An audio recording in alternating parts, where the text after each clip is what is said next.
Alors, les enfants, ce matin, le message s'adresse aussi à vous. En fait, je vais vous parler en premier. Calvin, Michael, Arnaud, Thomas, Nathan. Il n'y en a pas d'autres. Alors, j'aimerais ça que vous pensiez fort à l'année qu'on vient de passer. Aujourd'hui, c'est le dernier dimanche. Le dernier dimanche de l'année. Il y a combien de dimanches dans une année? 52, bravo. Il doit y avoir des années, des fois, il y en a 53, ça pourrait arriver. Mais généralement, il y en a 52. Et là, pensez à toute l'année. C'est long, une année, hein? Pensez à ce que vous avez le plus aimé cette année. Qu'est-ce que vous avez le plus aimé cette année? Est-ce qu'il y a quelqu'un qui veut nous dire ce qu'il a le plus aimé cette année?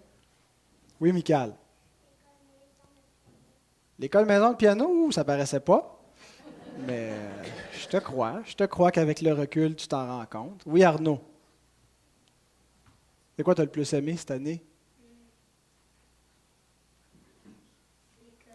L'école. Ben oui, tu as commencé la première année ou c'était la maternelle? Hein? La maternelle ou la première? Maternelle. Quelqu'un d'autre, un enfant, veut nous partager ce qu'il a le plus aimé cette année? OK, maintenant, pensez à ce que vous avez le moins aimé. Qu'est-ce que vous avez le moins aimé cette année? Nathan, Thomas, qu'est-ce que vous avez le moins aimé?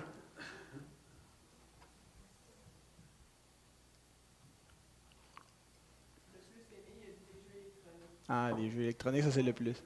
Ah, le moins c'est l'école. Calvin, le moins aimé cette année? Je sais pas, hein? Bon. Alors, tu vas pouvoir y penser pendant tout le message, parce que mon message ce matin, c'est des lamentations. Savez-vous, c'est quoi des lamentations, les enfants? C'est quand on se plaint. Ah, ça va mal. Ah, c'est difficile. Ah, c'est plate. Ah, c'est long. Ah, ça ne me tente pas. C'est ça des lamentations. Alors, on va se lamenter pour terminer l'année ensemble. C'est important de faire le point, hein, les enfants, et là, on termine l'année et on va réfléchir aux bénédictions et à toutes sortes de choses. Mais donc, pour tout le monde, j'ai intitulé mon message « Quelques lamentations pour terminer l'année ». Fait du bien de se plaindre, hein? Ça ne paraît pas tant que ça fait du bien parce qu'on dirait que ceux qui se plaignent le plus, ça n'a pas de l'air à leur faire tant de bien que ça.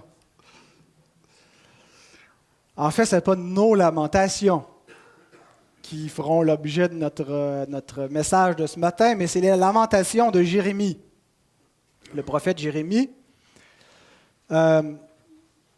Mais on va quand même examiner un peu ce qui a été mal durant notre année. La perspective sombre. Des fois, on finit l'année, on essaie de regarder ce qui va bien, ce qui a bien été, les bénédictions, les joies, puis on veut se concentrer sur le positif, et c'est une bonne habitude. Mais ce matin, on va faire un petit peu l'inverse, pas dans le but de se décourager, dans le but de voir quelle est notre consolation au travers de tout ce qui ne va pas. Si vous êtes trop heureux, par moment, des fois ça arrive qu'on veut se dégonfler la balloune, un des meilleurs textes de la Bible, c'est celui des Lamentations. Si vous avez envie de vous déprimer parce que vous êtes trop heureux, eh bien, lisez les Lamentations. Le contexte du livre, ça a été écrit par le prophète Jérémie. C'est ce qu'on croit pour plusieurs raisons, même si son nom n'est pas mentionné comme auteur. Et le contexte, c'est la chute de Jérusalem. Ça fait plusieurs décennies que Jérémie annonce le jugement de Dieu qui s'en vient sur la sainte cité en raison des péchés du peuple de Dieu, des péchés d'Israël et de cette ville en particulier. Et la façon que le jugement va venir, c'est par l'invasion d'une nation ennemie, étrangère, les Babyloniens. Et Lamentation, donc, c'est le prophète Jérémie qui écrit après le passage des armées de Nebuchadnezzar et de Babylone. Jérusalem est en ruine.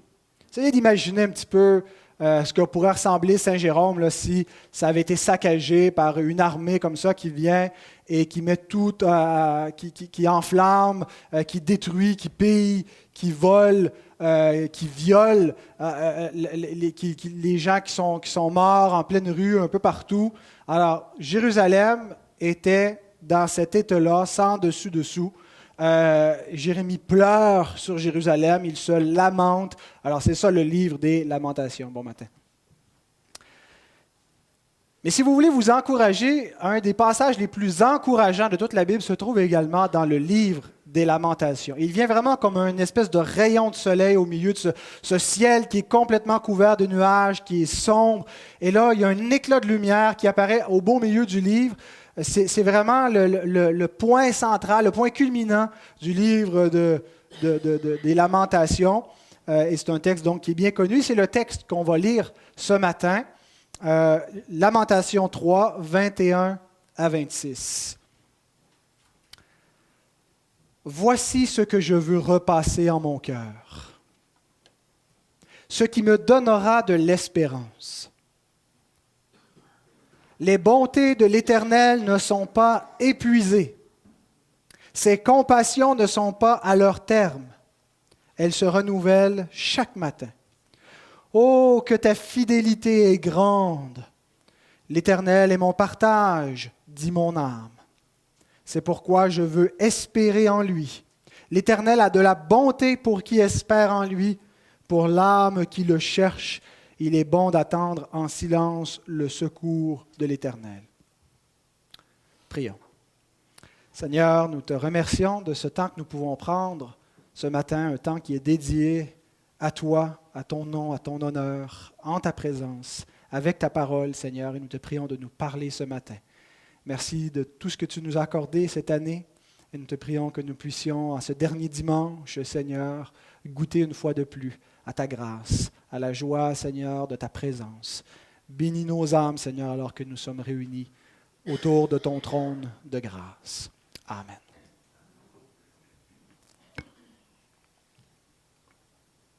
Alors, ce message fait contraste énormément avec le reste du livre, où le prophète donc pleure et nous décrit ce qui ne va pas, il nous décrit des femmes qui sont là dans la rue, leur mari est mort et elles ont des enfants qui sont en train de mourir de faim, qui demandent de la nourriture, elles n'ont rien à leur donner.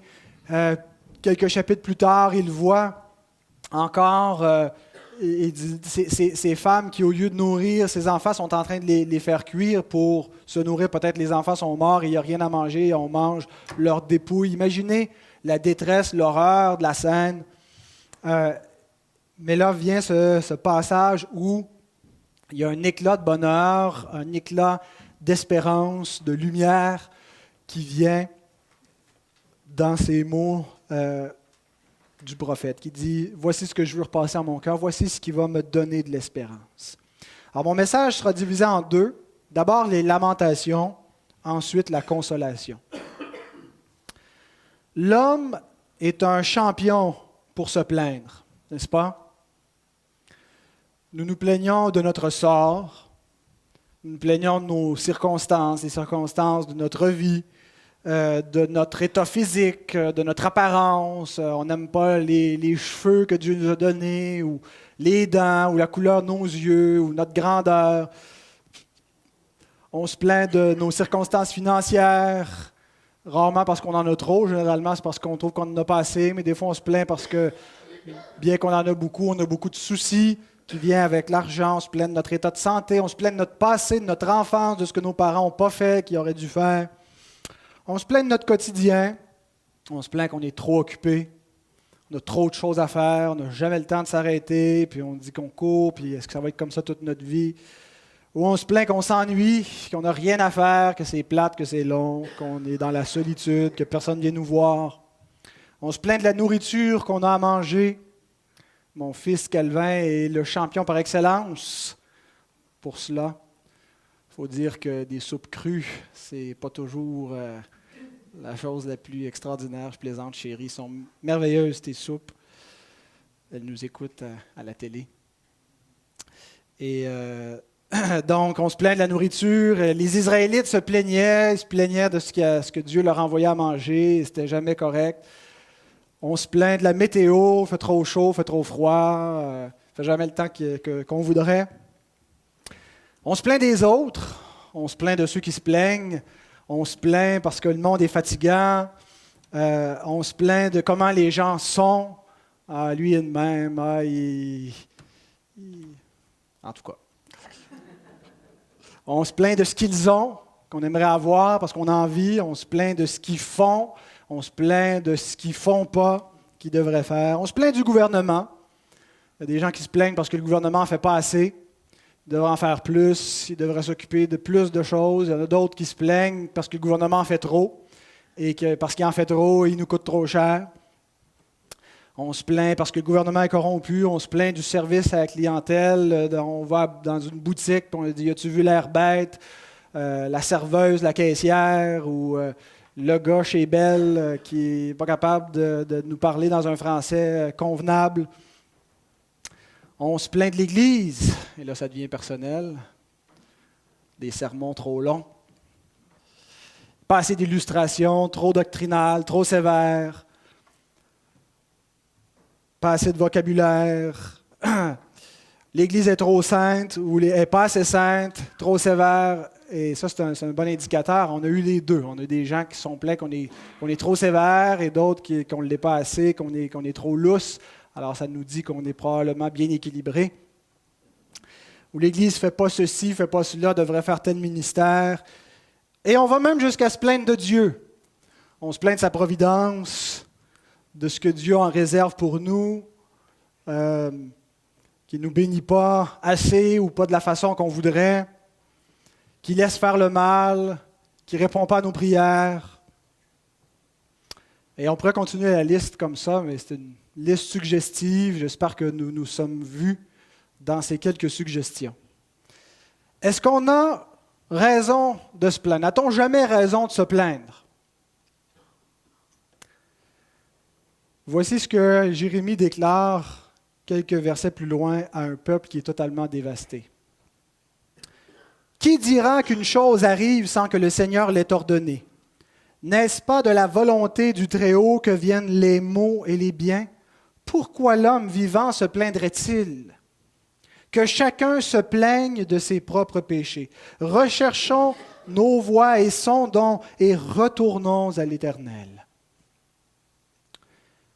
Jérémie nous dit trois choses. Dieu est souverain sur ce qui arrive, sur ce qui nous arrive. Donc, deuxièmement, il ne faut pas se plaindre. Parce que ce qui nous arrive vient de sa providence. Même les choses désagréables. C'est de lui que viennent les maux et les biens. Et il dit, si on a à se plaindre, qu'on se plaigne de notre péché. Qu'on se plaigne de nous-mêmes. Et il nous invite à la repentance. Repentons-nous, recherchons Dieu, recherchons son secours, recherchons sa grâce. Donc, et à plusieurs endroits dans l'Écriture, Dieu condamne la plainte perpétuelle de l'être humain. Nous sommes appelés à ne pas nous plaindre. Mais est-ce que ne pas nous plaindre signifie que nous devons nous accrocher un sourire perpétuel dans la face et qu'on doit toujours au moins prétendre que tout va bien sans jamais se laisser affecter de quelque façon que ce soit par les circonstances et les aléas de la vie, ne jamais être triste, ne jamais trouver les épreuves difficiles, la toiture dégoûte, c'est pas grave, et j'ai aucun souci. Je suis malade comme un chien. Je suis en train de laisser ma peau dans ce lit. Je suis à l'hôpital, mais je ne me plains pas. S'il n'y a rien là, la vie est belle. C'est normal d'être découragé. C'est normal de pleurer. C'est normal d'avoir hâte que l'épreuve finisse. Et ce n'est pas se plaindre que d'expérimenter tout cela. Alors, nous allons examiner un petit peu ce qu'a été notre année, l'aspect négatif, sans nous plaindre. constater, ne pas se plaindre, ça ne veut pas dire faire semblant que tout va bien, qu'il n'y a pas d'épreuve, qu'il n'y a pas de douleur. L'apôtre Paul nous énumère les souffrances qu'il a vécues, nous énumère la douleur qui l'accompagne, et il ne se plaint pas nécessairement pour un autant. Se plaindre, c'est se révolter en quelque sorte, c'est rejeter ce que Dieu a pour nous, c'est exprimer de la colère dans nos circonstances, de l'incrédulité face à Dieu, mais d'exprimer que c'est difficile, d'avoir de la tristesse, tout en cherchant le secours de Dieu, ce n'est pas se plaindre. Notre année n'a probablement pas été aussi pire que celle de Jérémie. Depuis la chute de l'homme, on peut dire que même si nous aimons la vie et que par moments on trouve que la vie est belle, la vie est composée constamment de souffrances, de déconvenues, de déceptions, qui font que souvent on s'exprime comme Jacob. Vous vous souvenez Jacob quand il rencontre le Pharaon et qu'il dit dans Genèse 47, il résume sa vie ainsi au verset 9. « Les jours des années de ma vie ont été peu nombreux et mauvais. Ils n'ont point atteint les jours des années de la vie de mes pères durant leur pèlerinage. » Ça ne veut pas dire qu'il n'y a jamais eu de bénédiction, mais c'est qu'il constate que de manière générale, on va d'épreuve en épreuve, de circonstances pénibles. Il y a toujours quelque chose qui nous arrive, qu'on pensait que c'était terminé, mais non, il nous attend une autre tuile qui nous tombe sur la tête. Et tout dépend bien sûr de la perspective dans laquelle on regarde les choses. On peut dire que tout va bien pour nous et qu'on peut être toujours joyeux quand on regarde les choses dans l'angle de notre salut, dans l'angle que nous ne sommes point seuls dans cette vie, dans les misères, parce que le Seigneur est avec nous, dans l'angle de l'espérance, dans l'angle de la grâce qui nous a été accordée, du pardon de nos péchés, de ce qui est devant nous. Et dans cet angle-là, l'Écriture dit « Soyez toujours joyeux ». Mais on peut également dire, dans une autre perspective, que nous sommes dans des jours mauvais, dans des jours où la création a été atteinte par le péché. Le péché est entré dans le monde, la mort est entrée dans le monde, elle dévaste le monde et nous vivons dans ce monde-là. Et donc nous avons encore un lot ici-bas à partager avec les misères. Et donc nous sommes dans des jours qui sont mauvais, même si un jour nouveau est venu dans notre vie. Alors, avant de passer à la consolation, faisons le point. Qu'est-ce qui a été mauvais pour vous cette année? Avez-vous été malade? Avez-vous été hospitalisé? Une de nos sœurs l'a été, une jeune sœur, pendant plusieurs semaines. Avez-vous souffert physiquement dans votre corps? Avez-vous de la douleur? Certains ont de la douleur au quotidien. Chaque matin, on se lève et on espère que ça va aller de mieux en mieux, mais notre homme extérieur se détériore de jour en jour. Avez-vous vécu des déceptions avec les hommes, les personnes, les gens qui vous entourent? Moi, j'en ai vécu. Je ne vais pas vous les compter. Des tristesses face aux autres. Les gens nous blessent, et on blesse les gens par des propos, par des attentes que nous avons. Est-ce que ce sont des situations qui vous ont déçu, qui vous ont attristé? Qu'est-ce qui vous a fait pleurer? Qu'est-ce qui vous a découragé cette année? Qu'est-ce qui a brisé cette année? Quel électroménager vous a pété entre les mains? Roger, as-tu eu beaucoup d'outillage, du pépinage, des pépines qui ont cassé? Qu'est-ce qui n'était pas prévu? Qu'est-ce qui a coûté cher? Quelle facture vous avez reçue? Quel imprévu vous est tombé comme ça en pleine dent? Qu'est-ce que vous n'êtes pas arrivé à faire?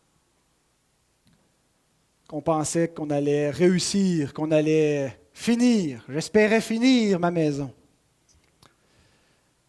Et c'est frustrant un projet inachevé. C'est pesant de continuer de traîner des choses qui nous attendent. Quel combat avez-vous mené sans remporter une victoire éclatante et décisive?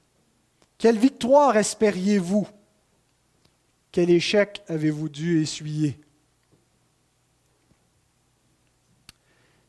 Quel stress, quelle pression, quelles ont été les inquiétudes qui vous ont poursuivi, qui vous ont réveillé la nuit? Quelle anxiété? Est-ce que ce sont les autres, vos enfants, qui vous ont amené des préoccupations, votre état de santé, vos finances, le travail, la situation dans le monde, la pollution? Qu'est-ce qui vous a inquiété? Pour quel péché avez-vous succombé? Quel péché vous a entraîné, vous a enveloppé, comme le dit l'Épître aux Hébreux, le péché qui nous enveloppe si facilement et qui vous a amené à être découragé de vous-même, de votre état, à être déçu, à avoir l'impression que c'est peine perdue, que vous n'y arriverez jamais. Vous finissez l'année, êtes-vous fatigué physiquement, peut-être à cause de l'insomnie, peut-être à cause d'une surcharge de travail, à cause de stress. Êtes-vous fatigué mentalement, moralement, psychologiquement? Êtes-vous en dépression? Est-ce que vous êtes incertain que vous allez tenir bon pour 2014? Sachant que 2014 risque de ressembler à peu de choses près à 2013. Voici maintenant pourquoi vous allez tenir bon en 2014. La consolation. La seule consolation du livre des Lamentations, en fait la seule consolation, point, c'est l'Évangile. L'Évangile de la grâce. La seule consolation qui est donnée à Jérémie au milieu de ce désastre, au milieu d'une ville en ruine, c'est l'Évangile de la grâce, comme ça, qui apparaît au beau milieu. Et c'est notre seule consolation également. On cherche toujours des consolations circonstancielles. Et il en arrive des petits plasteurs circonstanciels pour panser les petits bobos. Mais la consolation complète, c'est l'Évangile de la grâce. La guérison complète, la paix totale, c'est l'Évangile de la grâce. Relisons encore cet évangile qui nous est présenté dans Lamentation 3, 21-26. « Voici ce que je veux repasser en mon cœur, ce qui me donnera de l'espérance. » 2 points. Les bontés de l'Éternel ne sont pas épuisées. Ses compassions ne sont pas à leur terme. Elles se renouvellent chaque matin. « Oh, que ta fidélité est grande! L'Éternel est mon partage, dit mon âme. C'est pourquoi je veux espérer en lui. » L'Éternel a de la bonté pour qui espère en lui, pour l'âme qui le cherche. Il est bon d'attendre en silence le secours de l'Éternel.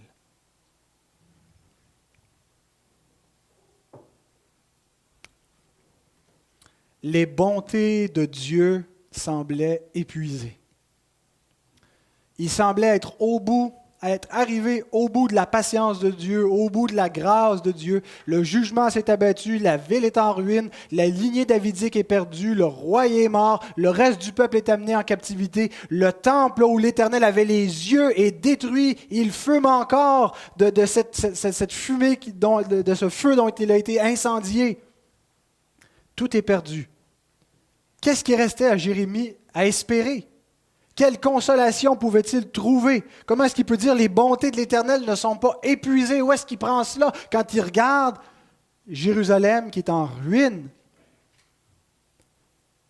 Son espérance, c'est que Dieu allait néanmoins accomplir ses promesses. Tout ça a été réduit à rien. Mais je crois que Dieu va néanmoins accomplir ses promesses. Que des cendres, il va relever une cité, qu'il va trouver un moyen, il va ressusciter la lignée davidique. Mais Dieu est tout-puissant, ses bontés ne sont pas épuisées. Il a annoncé des grâces, il a annoncé un salut extraordinaire, il a annoncé un futur de gloire. Et j'ai l'espérance qu'il va l'accomplir. Ces bontés ne sont pas épuisées. Le mot bonté, c'est le mot chesed. En hébreu, il est au pluriel. Et c'est le mot bonté, mais les bontés alliantielles, les bontés dans le cadre d'une alliance. C'est l'amour de Dieu, mais pas simplement, c'est l'amour dans le cadre d'une alliance, d'une promesse. Comme dans le mariage, il y a l'amour, mais il y a l'amour qui est scellé dans une alliance, dans un contrat, dans un pacte, dans un engagement formel. Donc les bontés de Dieu, mais c'est les bontés qui ne vont pas venir de manière aléatoire. C'est les bontés qui sont garanties par son alliance, par sa promesse, le serment qu'il a prêté à Abraham. Donc c'est ça le chesed. Ces bontés ne sont pas épuisées. Il y a la garantie que l'alliance de Dieu va s'accomplir. Donc il nous dit ici que c'est l'Évangile. L'Évangile qui est partout promis dans l'Ancien Testament avant d'être accompli dans le Nouveau Testament. L'Ancien, c'est la promesse, le Nouveau, c'est l'accomplissement. Et cette scène-là, c'est un peu une parabole de notre monde. Nous vivons dans un monde qui est ruiné par le péché. Le péché est entré dans le monde et avec le péché, la mort est entrée. Et la mort dévaste le monde. Elle détruit des vies. Elle amène des conséquences physiques, mais elle amène tellement de conséquences spirituelles. Elle détruit les sociétés, elle produit des guerres, elle produit de l'hostilité dans le cœur. Le péché détruit. Jérusalem est en ruine, le monde est en ruine. Quelle est la consolation? La grâce, l'évangile de la grâce. Et parfois, quand on pense à l'évangile, on le résume et le limite à la croix et au fait d'être sauvé. Et on se dit donc, OK, donc ma consolation dans mes épreuves, c'est mon salut, c'est qu'au moins je n'irai pas en enfer. J'ai perdu ma job, j'ai en train de mourir du cancer, ou mon mari, ma femme m'a abandonné, mes enfants sont rebelles, je me fais garrocher des roches, nommez toutes les épreuves que vous voulez. Au moins je n'irai pas en enfer, c'est ça ma consolation. J'ai le salut, j'ai l'Évangile, ça finit là. C'est vrai que l'Évangile a ce sens étroit d'être le salut de notre âme, de nous sauver de l'enfer, d'être restreint à l'idée de la croix du Christ, parce que c'est ce qui est au cœur, la croix, au cœur de l'Évangile. C'est l'élément central de l'Évangile. Mais l'Évangile a un sens plus large. La grâce de l'Évangile, ce n'est pas seulement la grâce du pardon initial, du fait que nous étions perdus et maintenant nous connaissons Dieu, que nous sommes sauvés, qu'il n'y a plus de danger pour notre âme, nous sommes sauvés. Oui, c'est cela l'Évangile, mais il y a une grâce plus large que celle-là qui inclut toute la grâce dans la vie du croyant au quotidien. La grâce de l'Évangile, c'est la grâce au quotidien pour chacun de nous. C'est la grâce qui accompagne l'Église semaine après semaine, mois après mois, année après année. C'est l'Évangile qui tient encore notre Église debout.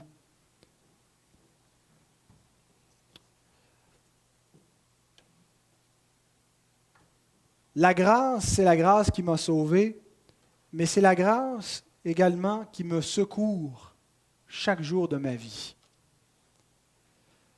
L'Évangile, ce n'est pas uniquement que Christ est mort et ressuscité pour notre justification. C'est en plein cela. Mais c'est également que Christ est vivant, que Christ demeure éternellement, qu'il est en ce moment même exalté dans la gloire, qu'il est le roi des rois, qui continue de nous sauver. Il sauve au présent, à l'indicatif présent. Il sauve son peuple. Michal, pourquoi as-tu besoin de Jésus comme roi? C'est une question du catéchisme que tu as appris cette année. Tu as dit que tu aimais beaucoup l'école à la maison. Tu as besoin de Jésus comme roi, et nous avons tous besoin de Jésus comme roi, parce que nous sommes faibles et sans défense. C'est la réponse qu'a donnée le petit catéchisme de Westminster à la question « Pourquoi as-tu besoin de Jésus comme roi? » Comment Jésus est-il notre roi? En régnant et en nous protégeant. Et ça, c'est la grâce de l'Évangile. Ce n'est pas seulement quelque chose qui est accompli dans le passé, la grâce de l'Évangile. C'est une grâce qui est continuelle. Nous vivons dans ce royaume-là, dans un royaume spirituel. Nous avons un roi qui règne sur nous, qui nous protège et qui nous sauve au quotidien. Et nous sommes unis à lui dans son exaltation, dans sa gloire. Alors, lorsque nous lisons cette phrase de Jérémie, « Les bontés de l'Éternel ne sont pas épuisées, ses compassions ne sont pas à leur terme, elles se renouvellent chaque matin. » Nous devons comprendre ces deux éléments-là. Jérémie est consolé d'une part par la grâce avec un G majuscule, la grâce du salut, par la grâce qui va s'accomplir dans le plan du salut. Jérémie pouvait se poser la question, est-ce que tout est à l'eau? Est-ce que Dieu a changé d'idée et a dit, c'en est fini de ce peuple? Je floche mon plan de rédemption, je n'en veux plus, je détruis cette nation et je ne m'occupe plus des hommes. Je les laisse périr dans leur misère, qu'ils aillent au diable. Dieu n'a pas dit cela. Et Jérémie dit, ma consolation, c'est que Dieu va poursuivre son plan de salut, la grâce de l'Évangile, dont la grâce avec un G majuscule, où quand les temps seront accomplis, Dieu enverra son Fils dans le monde, qui va venir sauver des pécheurs. Mais également toutes les grâces qui découlent de ce plan de salut. Toutes les grâces qui découlent de cette grâce-là. Mais qu'est-ce qu'on peut ajouter de plus à cette grâce-là? Écoutez ce que nous dit Paul, en Romains 8, 32. Lui, Dieu, qui n'a point épargné son propre Fils, mais qui l'a livré pour nous tous, comment ne nous donnera-t-il pas aussi toutes choses avec lui? Ce que Paul est en train de nous dire, c'est que de la grâce, du salut, de l'Évangile, du plan de salut, du plan de rédemption, découle plein de grâces. Découle des grâces au quotidien, des grâces en abondance. De la grâce mère, de la grâce maîtresse, découle des grâces et des bénédictions sans cesse. Et notre consolation dans toute notre affliction, dans toutes nos afflictions, c'est l'abondance de cette grâce. Le recette de Dieu, les bontés alliantielles de Dieu qui sont garanties dans son serment, dans son alliance, et qui sont scellées pour nous dans le sang de Christ. Voyez-vous, pour eux, c'était déjà pas mal sûr sous l'ancienne alliance parce que c'était garanti par la parole de Dieu. Et ça l'est toujours par sa parole. Mais en plus, ça a été scellé dans le sang du Fils de Dieu. Toutes ces grâces-là, la bonté alliantielle de Dieu, sa faveur promise, qui ne peut pas se retirer de nous. Il n'y a rien qu'on peut faire pour l'enlever de nous. Elle est scellée dans le sang de son Fils. Donc la grâce du salut, le pardon de Dieu vient et de cette grâce-là découle plein de grâces. Et ce package, si vous me passez l'expression, de grâce, c'est notre consolation dans toutes nos épreuves, dans toute notre misère. Et si ça a été suffisant pour consoler Jérémie, qui est au milieu de la cendre, qui est au milieu de ces cris de douleur, de détresse, de ces gens en train de succomber, de mourir, il dit, voici ce que je veux repasser dans mon cœur, voici ce qui va me donner du courage, voici ce qui va me donner de l'espérance. C'est cet évangile, c'est cette bonne nouvelle. Si ça a pu le consoler, à combien plus forte raison dans nos petites misères, dans les aléas de la vie, ou comme dit Paul, dans les légères afflictions du moment présent, sommes-nous consolés par la grâce de Dieu qui surabonde pour nous. Dieu ne nous a pas donné simplement une grâce initiale à la conversion, en disant, tiens là, voilà, je t'ai pardonné de tes péchés, tu as un bon bagage de grâce, fais avec ça. Mais continuellement, sa grâce est renouvelée. Il ne nous a pas juste donné une provision pour faire le voyage, mais il nous accompagne dans le voyage. Sa grâce, c'est lui-même qui est avec nous dans le voyage pour y arriver. Et c'est ce qu'il nous dit dans la phrase, ses compassions, ses bontés ne sont pas épuisées, elles se renouvellent chaque matin. C'est une source intarissable. Il y a une belle image dans la Bible, je trouve, qui nous montre cela. Vous vous souvenez de la veuve de Sarepta? Il y a une énorme famine dans tout Israël qui dure pendant des années au temps du prophète Élie. Et donc, les gens, quand ils n'ont plus rien, ils finissent par mourir de faim. Dieu envoie Élie chez une veuve, donc qui était davantage exposée à la misère, qu'elle n'avait pas de mari. Et il lui demande de lui préparer un pain, un gâteau, avec ce qui lui reste. Elle dit, il me reste seulement une dernière portion d'huile et de farine. Je vais préparer à manger pour moi et mon garçon. Nous allons manger et ensuite nous allons mourir. Et Élie lui dit, prépare la nourriture pour moi. Et il ne manquera jamais d'huile et jamais de farine tout le temps de cette famine. Et elle a écouté la parole du prophète. De toute façon, elle avait une journée de plus à gagner ou à perdre. Mais elle a écouté la parole du prophète et chaque matin, pour tout le temps que durait la famine, dans sa fiole, il restait de l'huile et dans son pot, il restait de la farine. La quantité nécessaire pour faire sa journée, pour se nourrir et pour nourrir son enfant. Et j'aime cette image-là parce que j'imagine que la grâce de Dieu, la quantité qu'on a besoin, c'est ça. Il y a des jours où on a l'impression qu'on n'en a pas. On se dit, voyons, la grâce surabonde, elle ne surabonde pas tant que ça. Il me semble qu'elle fait défaut pas mal. Je suis dans la disette, j'ai les miettes. Mais l'Écriture nous dit que Dieu nous donne ce qui nous est nécessaire. Il nous donne notre pain quotidien. En fait, c'est le pain nécessaire pour la journée. Et l'apôtre Paul nous dit qu'avec les épreuves, Dieu nous donne ce qui est nécessaire pour la supporter, pour la traverser. La grâce de Dieu, chaque matin, va être au rendez-vous. Dieu va nous donner ce qui nous sera nécessaire pour traverser une journée de plus. Chaque matin, chaque jour, c'est un rythme quotidien. Donc, nous devons apprendre à marcher au jour le jour avec Dieu. On ne peut pas juste venir puncher le dimanche et dire, bon, on est bon, puis ça finit là. C'est quotidiennement. Bien sûr que le dimanche, c'est le festin de notre âme.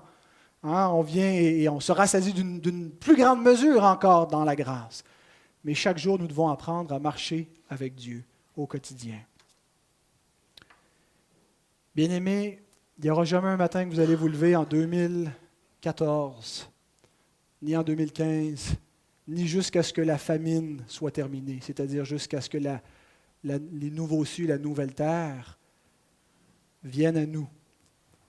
Il n'y aura jamais un matin durant cette famine que nous nous lèverons et où la grâce fera défaut, où nous n'aurons pas la portion qui nous est nécessaire de la part de notre Dieu, de notre Seigneur, pour y arriver, au sein même de nos épreuves.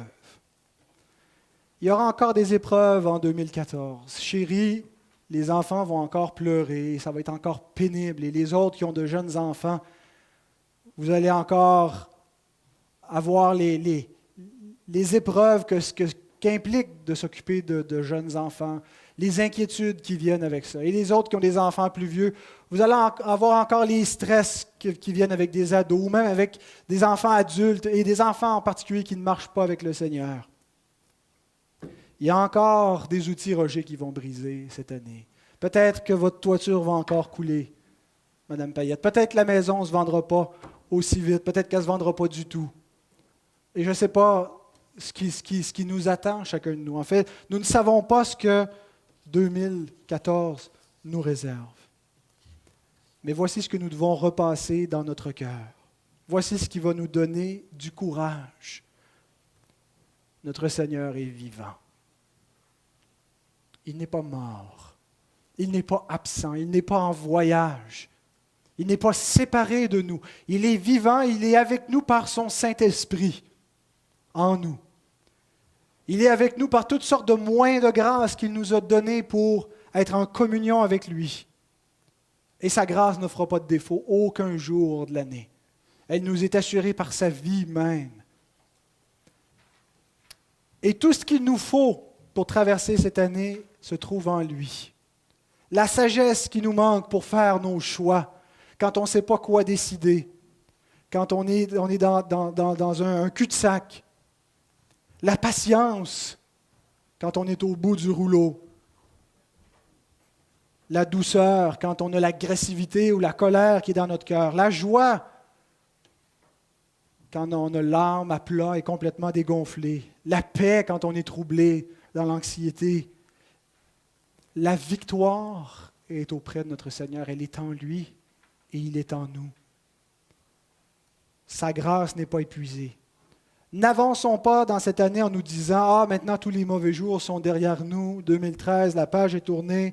Et cette année, je vais y arriver. Je vais me discipliner. Je vais tout contrôler. » Ou l'attitude inverse d'être complètement pessimiste et de dire « C'est peine perdue, je ne serai plus jamais heureux. » Ne mettons notre confiance ni en nous-mêmes, ni dans nos circonstances. Voici plutôt ce que nous devons faire. L'Éternel a de la bonté pour qui espère en lui. Espérons en l'Éternel. Ça veut dire confions-nous en lui. Pour l'âme qui le cherche, il est bon d'attendre en silence le secours de l'Éternel. Ça veut dire prier Dieu. Prier Dieu, ça ne veut pas dire qu'on a besoin toujours de prendre une réunion de prière d'1 heure, mais à chaque moment de la journée, lorsqu'on sent qu'on a besoin de la grâce de Dieu, qu'on a besoin d'être éclairé par Dieu, d'être soutenu, d'être dirigé, d'être fortifié, d'être consolé. En quelques secondes, on se tourne vers lui et on lui dit « Seigneur, viens à mon secours. » Et jamais sa grâce ne fera défaut. Mettons notre confiance en l'Éternel. Attendons en silence son secours, patiemment. Allez continuellement chercher sa grâce. Et c'est notre seule consolation dans toutes nos afflictions. Et quand je dis seule, je ne veux pas dire c'est la seule dans le sens, c'est juste ça, c'est rien que ça, c'est peu. C'est la seule dans le sens qu'on n'a pas besoin de quoi que ce soit d'autre. Dans le sens qu'elle est pleinement suffisante et que de toute façon, les autres choses ne peuvent pas véritablement consoler. On peut se distraire quand ça va mal, on veut qu'on écoute un film, on dit ça va me changer les idées, mais ce n'est pas une vraie consolation. Alors Dieu seul sait qu'est-ce qui nous attend en 2014, mais nous savons que sa grâce nous attend et qu'elle nous attend à tous les jours. Amen.